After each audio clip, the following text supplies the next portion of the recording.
Before we get into the video, I need you guys to do me a favour. Number 1, like the video. Also comment, let me know your thoughts on the story. Irish gangster and crime boss Cornelius "Nailyboy" Price was considered one of Ireland's most dangerous gangsters. Police believe that the hard man was linked to at least 4 murders and had paid over €300,000 to arrange multiple hits, none more famous than that of Robbie Lawlor.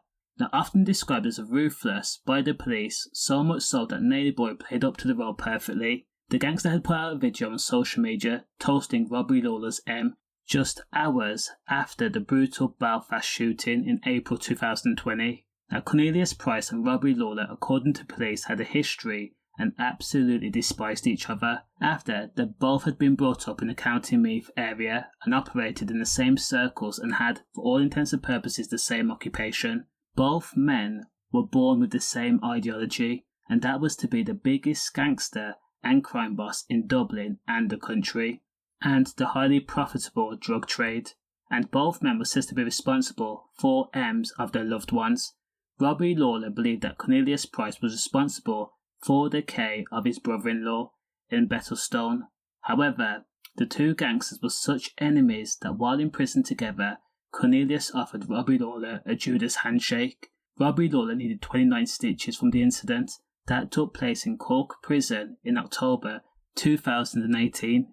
Now Nailyboy was outraged that hitman Robbie Lawlor is said to have facilitated the M of teenager Keane Mulready Woods. At the time he was only 17 years old, and at the time of his M, Keane was serving a suspended sentence for a house. Now Robbie Lawlor had previously been robbed after leaving a gym in December 2019. The incident was captured on 1080p on video by one of the drogheda gangs, which included Keane. Now Robbie's bag and flip-flops were taken by force, in which the gang recorded themselves laughing and jostling and messing around with each other, also wearing the items, specifically the flip-flops. Now of course, Robbie Lawlor was looking for revenge, and is said to have paid Paul Crosby and Gerard Cruz to help a gang that had lured Keane into a house. Now Keane was then taken captive on January 12, 2020. Now he was said to have been over a 2-day period before he was taken to Maltview area of Coolock in Dublin. Parts were separated along different areas. I'm talking about hands, feet, and you can guess what else. Now the Gardai believed that instruments used were probably drills and saws. Again, the Gardai believed that Robbie Lawlor was responsible for arranging the hit.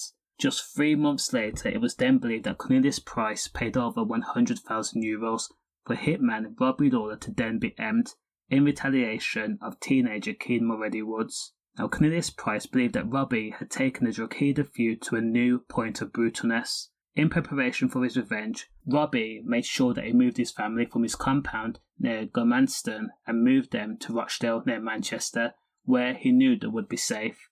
Now because Cornelius Price was a criminal mastermind, he is said to have paid a rival gang to hire Robbie Lawlor to carry out a bogus hit in Belfast. The arrangements were made via contacts in Mountjoy prison. The entire scenario was fictitious. It was a setup for Robbie Lawlor to go to a place and then be M'd. Now Robbie was shot twice outside the house in North Belfast in April 2020. Of course, we know it proved fatal, and as for Cornelius, he went into a coma for over a year due to a serious brain condition before he died. In his final moments, he was recorded in a hospital bed speaking to a priest, which rivals had used to mock the gangster. Condolences. Stay safe.